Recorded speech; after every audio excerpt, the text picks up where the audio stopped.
Hello guys, and welcome back to Joe's Ventures, and today we're going to be doing another episode of our Planet Zoo mod spotlights, where we take a look at some of the wonderful mods people have been making and go through these wonderful animals that share the world with us. So today we've got a good mixture. We've got some extinct animals, we've got some modern animals, some very famous ones, some not very famous. So I think it's a very interesting cast of characters we've got today. So we're going to be starting off with the helmeted guineafowl from Narwhaler that we can see here. Narwhaler always does a wonderful job. So the helmeted guineafowl, or Numbata Malaguris, I believe you pronounce it, is a member of the guineafowl family and is the only member of its genus and is native to Africa. Mainly south of the Sahara, but has been widely introduced as a domesticated species across the West Indies, North America, and Europe. So it is a domestic animal, pretty much. So there's been lots of different versions of that. Really interesting. So yeah, the helmeted guineafowl is actually pretty large. They get to about 53 to 58 centimeters, or 21 to 23 inches long, with a round body and a small head that you can see here. They weigh about 1.3 kilograms or 2.9 pounds, and their body plumage here you can see is grey, but with like lots and lots of white spots there, and we've got an albino there we'll talk about soon. So they also have an unfeathered head, and they have like this cornified bony knob with bare skin around the face that gets their name the helmeted guineafowl. It looks like they're wearing a helmet, and it's got blue and red wattles and all that. Really interesting look. There's been various subspecies based on their different regional variation, but I'm not sure how well supported they are. Look at this albino one. So this is when all the pigment is out of their body, pretty much. So they just go pure white. And we'll have a look at what they're talking about them. So these guys are very gregarious, so they'll typically form flocks of about 25, or also roost communally. And they're also well suited to eating lots of ticks, so that helps with preventing the spread of Lyme disease, which is very interesting. They're also terrestrial, and they are prone to run away from a threat rather than flying, and they have short-lived explosive flights, and they rely on gliding to cover large distances, but they prefer to run around. They can walk for up to 10 kilometers a day, and their bodies are well suited for running. Their diet consists of a wide variety of animals and plant foods, but so during the non-breeding season they'll eat corns, tubered seeds, wheats, weeds and all that. But during the breeding season they eat more, but up to 80% of the diets will become insects, so they will feed arthropods such as beetles as well. They're also equipped with sharp claws, and also no, they have no spurs. They have very sharp claws that they use to scratch at loose soil like domestic chickens, and obviously can use that to defend themselves as well. So males will often also show aggression to each other by partaking in aggressive fighting that can leave the other males bloodied, so they kind of kick around each other, raise their wings and all that to try and attract a female. And when a female is mated and lays a nest, she generally makes a nest well hidden in a unlined scrape. She'll have a clutch of normally 6 to 12, and the female will incubate them for about 26 to 28 days, so a little under a month. Nests containing a larger number of eggs are generally believed to be a result of more than one hen using a nest, and eggs are large and can be incubated an incubated bird cannot realistically cover significantly more than a normal clutch, so it's believed to be kind of a little bit of communal thing going on. And they also seem to have very thick shells, which is reduced to fragments as young birds hatch, and rather than leaving chips. Domestic guinea fowls are not the best mothers and often abandon their nests, and their keats, or their chicks, are cryptically coloured, which helps them to survive. So you can see here, they've got quite a cryptic colour that helps them to hide in the areas where they won't be spotted by predators. And they generally live in savanna habitats, farmland habitats, and live around people. Since I mentioned they've been domesticated, so they can be found in Western supermarkets. They're pretty much found on farms as well. They're useful for preventing the spread of Lyme disease. You can also potentially eat them and stuff. And they're also very good at defending from local wildlife. They may, they generally appreciate. They can be a nuisance and mess with cats and things. And but generally they seem to be quite good domestic animals. So yeah, that was done by Narwhaler. Really wonderful guineafowl got going here. So now we're going to move on to our next animal. So the next one was done by Jen and Leaf. We've got a really, really cute little guy. We've got a little afro there. We've got the black and rufus elephant shrew. So the black and rufus elephant shrew is one of the 17 species of elephant shrew that we know of. Also known as the black and rufus sengi or the Zenju elephant shrew, or you can call it a sengi. They're one of the 17 species of elephant shrew that are found in Africa, and one of the largest. They can get to average about 28 centimeters or 11 inches and a weight of 450 to 700 grams, or 1.5 pounds in weight. And they are naturally found in lowland mountain and dense forests in Kenya and Tanzania. And they're very critical habitats, and they're not very well studied, sadly. And they were once listed as vulnerable by the IUCN, but they have been changed to least concern. However, their numbers could potentially be declining because of forest fragmentation and degradation from human expansion. And so these guys are not too different from other sengis. They have a very varied diet. They'll eat insects such as beetles, termites, and centipedes, and they use their proboscis here, almost like a little elephant. Funny because these guys are afrotheres, and they are related to elephants, fitting for an elephant shrew. These guys will use their proboscis to dig around and their tongue to lick them up. And like most elephant shrews, they live in monogamous pairs, so a male and female live together, defending about a hectare-sized territory where they forage. They also typically will build on ground level and nests for shelter that will require dry leaf and often at the base of trees where they'll find and hang out together. So yeah, there's not too much known about this animal, but very, very interesting. It's also the, as I mentioned, a large species. It's one of the largest species of elephant shrew. And I really just love this patterning. It's got this, it gets its name, the black and rufus, so it's black and it's got like this reddish color to its front, and I think it looks wonderful.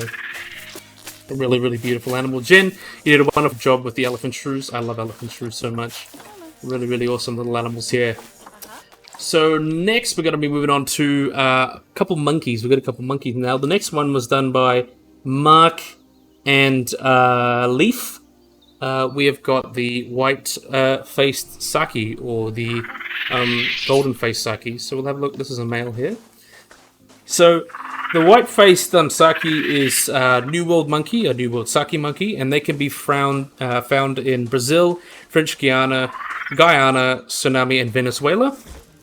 And they live in the understory or lower canopy of the forest, and they feed mostly on fruits, nuts, seeds, and insects. And although they are arboreal creatures, and they specialize from swinging from tree to tree, they are terrestrial white foraging, so they'll come down to the ground to forage.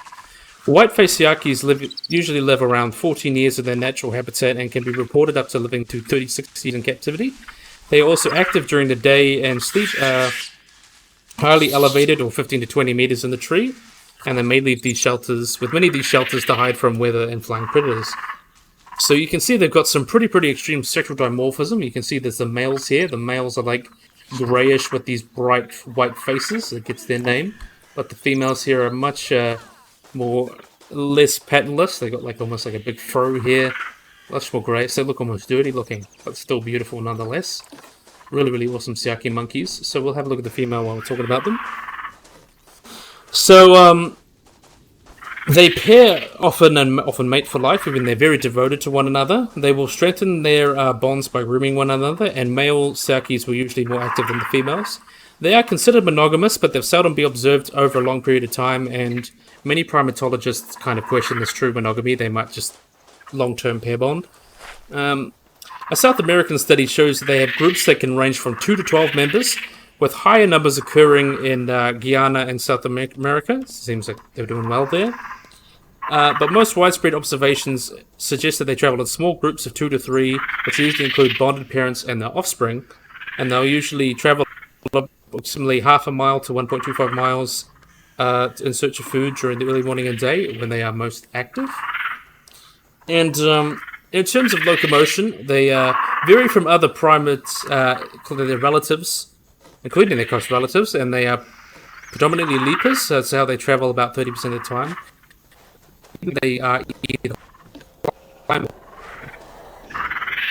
so yeah, just kind of climbing, so just doing their own thing. As I mentioned, they travel a lot more longer distances than other primates to search for their food, and they prefer trees with high amounts of fruits. Also trees with water holes and coniferous trees. They have a mixed. Oh, they have a mixed diet. We'll have a look at a male over here. They have a mixed diet of seeds, fruits, honeys, flowers, insects, small mammals, and birds. And they typically ingest seeds that were high in lipids or high in fats. So I assume that's because they like something that's high in fat for their jumping lifestyle. And they also have been observed crawling into hollow portions of trees and eating bats while they roost. So that's very interesting. They are capable of doing so because they have long canine teeth that they use to crack the harder shells of nuts. So that's good for dispatching a bat. So these guys are preyed upon by the harpy eagle, and it's one of their biggest predators, along with other hawks and vultures and things. But they'll emit a danger call, like a warning call that say others to freeze, or they'll try to move down out of sight so they don't get spotted. Being small, they can often try to hide, and their predator response is often changed to depend to what kind of threat they're facing. If it's a small threat that they can easily overpower, they can mob the predator to try and scare it away. But if it's a larger threat such as an eagle, they will refrain from warning calls and just hide in the lower canopy. Other predators include taras, pumas, jaguars, anacondas, boas, large mustelids as well can be threats to them. So you got to be very careful with the predators. But look really, really wonderful. Do we have any babies here? We don't have any babies. There's a juvenile. Look at this wonderful little baby boy. Very, very cute. So yeah, really, really interesting animal we got here. So as I mentioned, this was done by Leaf and Mac. So now we're going to move on to the next animal here. This one was also done by Narwhaler, everyone's favorite mammal maker. So we've got the Colobus monkey. Is that a male? Yeah, it's a male. Very, very wonderful animal here. So the mantled gazerna, also known as the eastern black and white colobus, or the abyssal black and white colobus, is a black and white colobus monkey. I believe is it a subspecies? No, it's just a species. It's a type of old monkey that is native to much of West, Central, and East Africa, including Cameroon, Equatorial Guinea, Nigeria, Ethiopia, Chad, Uganda, Tanzania, and Kenya. And the species consists of several subspecies that are distinct in appearance. And this is obviously the eastern one, that's what they've clarified. Their name kind of comes from their black trunk, which is also known as their mantle, and also the really long fur that they have going down their body and the tuft on their tail that really gives them a charismatic look. Very, very interesting looking monkeys. So these guys are diurnal and arboreal, so they're found both in deciduous and evergreen forests, and are adaptable species and can cope with various different habitat preferences and prefer secondary forests close to rivers and lakes. And though they were previously thought to only feed on leaves, they also eat seeds, fruits, and arthropods.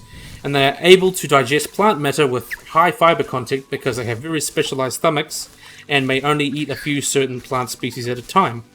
They are also preyed upon, they've got predators, by birds of prey and some mammals such as the common chimpanzee and the leopard. So these guys are common prey for the chimpanzee.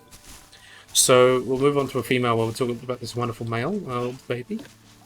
That's a juvenile. There's an adult. Not female, she's having a sleep. The mantled gazerna lives in social groups of about 3 to 15 individuals, and these groups normally include a dominant male, several females, and their offspring. They live in a polygamous mating system, and copulation is initiated by vocal commands, so they kind of tell everyone what to do. They're very vocal about it. That's always very good. Some people could probably learn that.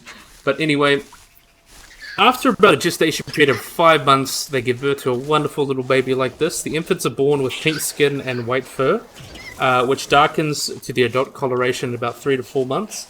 They're also well known for their dawn chorus. The males will roar, quote-unquote, as a long-distance communication that reinforces the boundaries of their territory. And they also make a bunch of different vocalizations by use body postures, movements, and facial expressions to communicate. So they're very, very visual and vocal species. Very, very wonderful monkeys. And yeah, we'll have a look at a cute little baby here. We'll have a look at the adult male. Where's the adult males? Oh, yeah. So they are listed as least concerned by the IUCN because they are very widespread and also very adaptable, but they are locally endangered in some areas. The clan is not great enough to list them any higher, but there is one subspecies that's found in Kenya that is listed as endangered.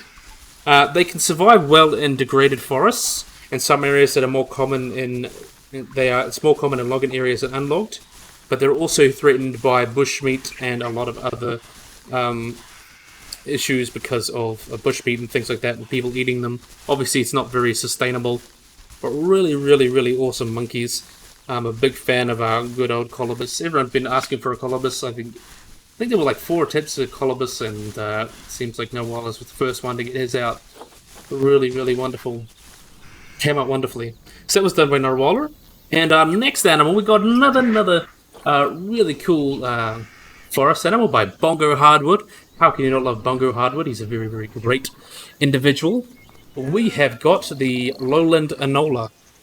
So these guys are a species of buffalo that are native to Sulawesi, and their closest relative is the mountain Anoa, and it's still debated whether they're the same species, but they're also relative to the water buffalo. And they are a small bovid. They're even but they are slightly larger than the mountain Anoa. They stand barely over 90 centimeters tall and weigh between 150 and 300 kilograms, or 330 to 660 pounds. And they usually live solitary lives, living in lowland forests, browsing on plants in the understory. And both of these species can be found. There's the lowland and the mountain Anoa. They can be found in the islands of Sulawesi and the Nela island of Batam in Indonesia, which live in these forests. They live singly or in pairs, rather than herds, like most other cattle, and except when cows are about to give birth. Little is known about their life history, although captive individuals have been known to live up to 20 to 30 years, and they take about 2 to 3 years before they reach sexual maturity, and have 1 calf a year, and are very rarely been seen to have more. So the thing about Anoa is that why they're so small is because they live on an island, Sulawesi.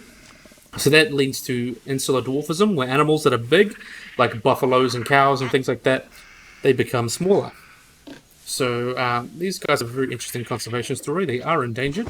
Let's look at the baby while we're talking about them. How cute. So the Anoa has been classified as endangered since the 1960s because their populations have been continuing to decrease. So it's believed that fewer than 5,000 lowland Anoa of each species likely remain. Fewer than 5,000 of each species. Reasons for the decline includes hunting for their hides, horns, and meat by local peoples, and loss of habitat due to the advancement of settlement. And hunting is probably the most severe of these factors, though. The leading cause of their population decline is hunting by local villagers, while, as I mentioned here. Logging is also a large issue because these guys prefer forested habitats that are far away from humans and the influences that come from them. By logging, they've created much more fragmented habitat, so that decreases the area where Anoa can live and breed, which is kind of sad.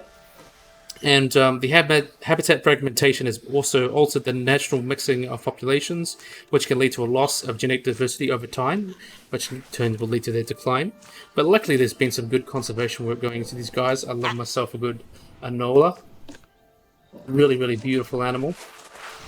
Look at him go. Bongo always makes some wonderful mods. Bongo is just, look at that, just how beautiful that mod is. Bongo, you did a wonderful job. I need to praise you over and over and over again. You've really outdone yourself for this one. Really, really awesome. So yeah, now we're going to move on to the next animal. We're moving on to now some reptiles, and then we've got some extinct animals coming up. So we have got here freshwater crocodile. So the freshwater crocodile, also known as the Australian freshwater crocodile, or just simply a freshie. They're a crocodile that is endemic to northern regions of Australia. And unlike the largest relative, the saltwater crocodile, they are not known as man-eaters, but will bite to defend themselves. So these guys are a relatively small crocodile. Males can grow about 2.3 to 3 meters long, or 7.5 to 9.8 feet. While females reach a maximum size of about 2.1 meters or 6.9 feet, so not particularly huge. Males commonly weigh, have a look at one swimming down here, how beautiful. So typically males weigh about 70 kilograms, with large specimens getting up to 100 kilograms, or 150 to 220 pounds, or more, while females weigh average 40 kilograms or 88 pounds. Though in some areas there have been some reports of confirmed 4-meter individuals, but those are obviously extreme. Look at these wonderful animals. These species are shy and they have a much more slender snout and slightly smaller teeth than the saltwater crocodile. And it's kind of niche partitioning as well. Really, really wonderful. So they're not big and scary like them. So they're mostly found in Western Australia, Queensland, and the Northern Territory. So they live in billabongs, wetlands, creeks, and whatever they can find, really. And they compete poorly with saltwater crocodiles. However, this species is saltwater tolerant. They also feed on pretty much whatever they can find. Fish, birds, bats, reptiles, and amphibians. And larger individuals can even take on larger wallabies, things like that. There was actually an individual that was filmed eating an olive python. That's really, really cool. So their diet, as I mentioned, is pretty much everything they can get their mouths around. Spiders, fishes, crustaceans. They typically sit and wait where they lie motionless to not draw attention to themselves and then quickly attack like most other crocodiles do. And in terms of reproduction, while we'll talk about reproduction, we'll have a look at these cute little babies here. Look how cute these little boys are. So eggs are usually laid in the Australian dry season, so about August. And the hatching will begin during the wet season of November/December. The crocodiles do not defend their nest during incubation, but 1 to 5 days prior to hatching, the young will begin to call, like that, very, very cute, fall within the eggs, and they synchronize the hatching with their siblings, and the stimulates adults to open up the nest. Though it's not known whether the opens of a given nest, the female which has laid the eggs, so it might just be a nearby female, potentially. And as the young emerge from the nest, the adult will pick them up one by the tip of their mouths and throw them in the water, where the babies will feed on little invertebrates and anything small enough they can get their mouths around, until they keep growing up and become big and dangerous crocodiles. So until recently, they were quite common in Northern Australia, especially where saltwater crocodiles were not there, because they are directly outcompeted by saltwater crocodiles, as I mentioned. Where is the other? There you are. Watch you swim. Very, very beautiful, salty. Freshy, I mean. But in recent years, their population has dropped dramatically because of the invasive cane toads, because cane toads are poisonous, and if you eat them, they can potentially kill pretty big animals. They can kill a dog, potentially even a human, really hurt yourself. And they're poisonous to freshwater crocodiles, though not to saltwater crocodiles. And toads are rampant through the Australian wilderness. That's why we need to get rid of the cane toads. Cane toads have really hurt a lot of the animals in the northern parts of Australia. And also get infected by trematode or parasites in regions such as Darwin.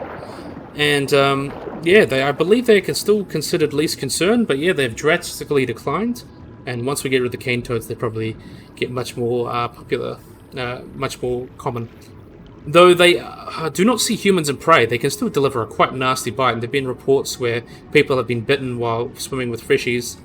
And not really, I don't think they've been killed. But you can generally safe to swim with freshies as long as you don't aggravate them. And there have been some attacks, but generally they are quite good boys. And I'm a big fan of this freshie. Wonderful little animal here. So that was done by Leaf and MGR, Mega Rex Gaming.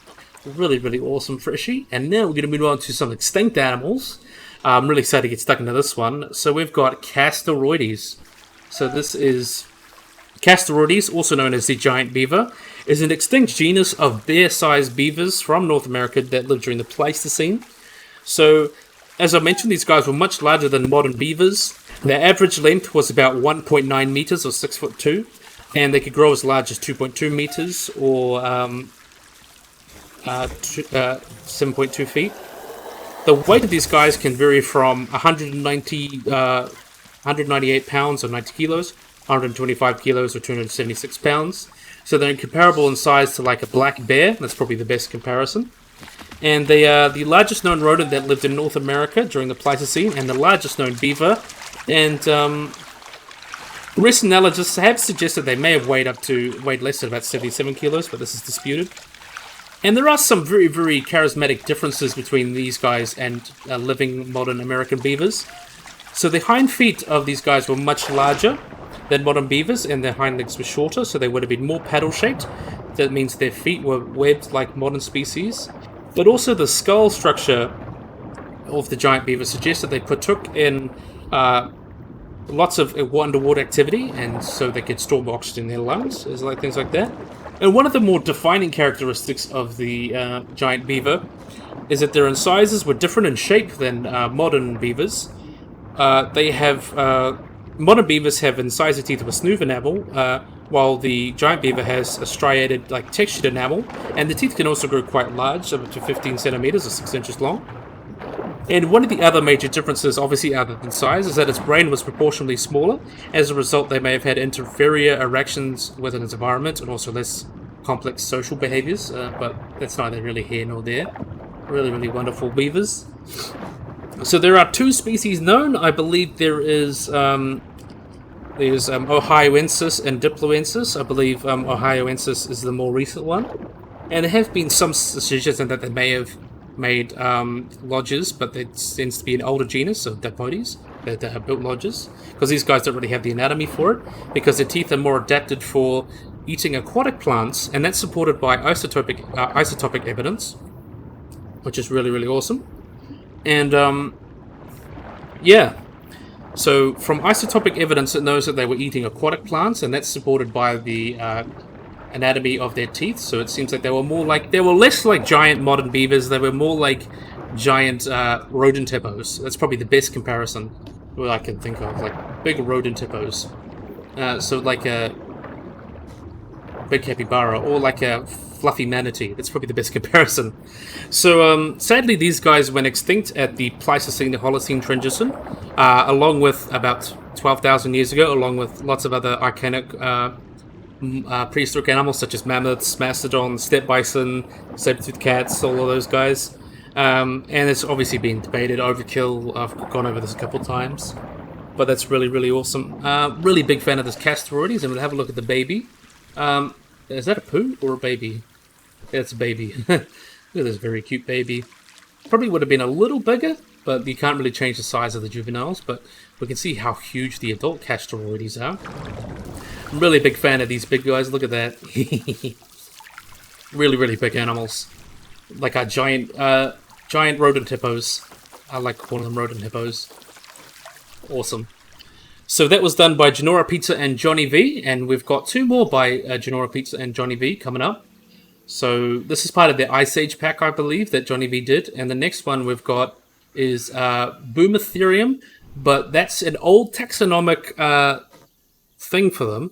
The most recent correct taxonomy is Megacerops, which means large horn face, and Megacerops is an extinct genus of large odd-toed ungulate, so a hoofed mammal, and it's a Brontotherium, which is a group of really, really old and weird big rhino-like browsers that are actually more closely related to horses. It's a very, very interesting group. Obviously based off the Indian rhino.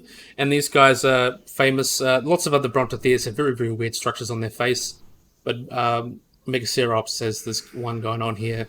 Some even had like resonating chambers similar to like hadrosaurs, where it'd be more soft, like in Brontotherium, or it was more like a big resonating chamber. But enough about other Brontotheriums. We'll talk about this guy. This guy was endemic to North America during the late Eocene, so about 38 to 33 million years ago, and existed for approximately 4 million years. So all the species known had a pair of blunt horns like this, and the size obviously varied, with the horns of the males being much larger than the ones on the females, which could indicate they were social animals and used them for headbutting to, obviously, dominance and breeding rights. And despite looking like living rhinos, they were much larger. They're very, very large. They approach sizes like the African forest elephant, which was the 3rd largest animal alive today. And they stood about 2.5 meters, or 8 feet 2 inches at the shoulder. And from the head to their body, from the head to their tail, they would get about 5 meters in length. And they also really resembled a large rhinoceros with this Y-type of protrusion. Not like a horny keratin like in a rhino. This was like a horny protrusion that came out of their nose. And they've been estimated to weigh about 3 tons. That's still very, very large. So a little bit of tidbit about their paleobiology. It's really interesting is that these guys were found... There was an adult male that was found with a partially healed rib, which supports the idea that they used them to the horns to fight with each other. But no other creature at the time could have inflicted that kind of injury other than another Megacerops. And also the breathing of the animal didn't allow the injury to fully heal, so it still had a partially broken rib. And we can see this wonderful large giant here. How can you not love this? It's the female, I believe. So this guy was been discovered in many different areas, such as South Dakota and Nebraska, and they've got the nickname Thunder Beasts, which is really awesome. And it seems they lived in herds that were killed by volcanic eruptions by the Rocky Mountains. So there's lots of herds of these guys preserved. And he's lived with animals such as entelodonts, hyenodonts, and bathornis, and then rabbits, animals like that. Very, very diverse ecosystem in the late Eocene of... Was it Eocene? Eocene of North America. And before we move on to our last salmon, look at this cute little baby boy. How very, very cute. I like this little man. So, yeah, we're going to move on to our last animal, but also by GiornoPizza and Johnny V. Last but most definitely not least, we've got Platybelodon. So, Platybelodon, as you can see here, which means flat spear tusk, was a genus of large herbivorous mammal that was related to the elephant, so Proboscidean, that lived during the middle Miocene epoch, so about like 15 million years ago, and it lived in the Africa, Asia, and the Caucasus, along with its relatives and things. And this guy's gone through a little bit of a makeover. They weren't particularly huge, they weren't as large as modern elephants, but they still got quite big, like rhino-sized. And they were previously thought to be living in swampy areas such as grassy savannas and used their big lower jaw with their incisors here to shovel up aquatic and semi-aquatic vegetation.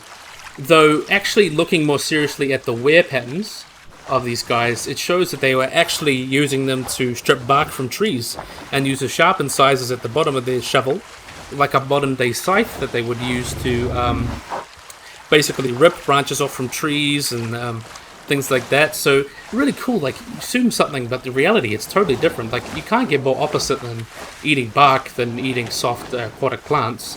So I think that's really, really interesting. It tells us a lot about their ecology.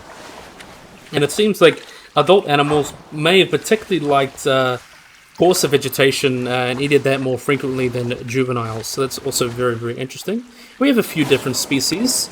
I believe this species is based on Guineafowl. That's the most common one. There's about 4 different species, I think.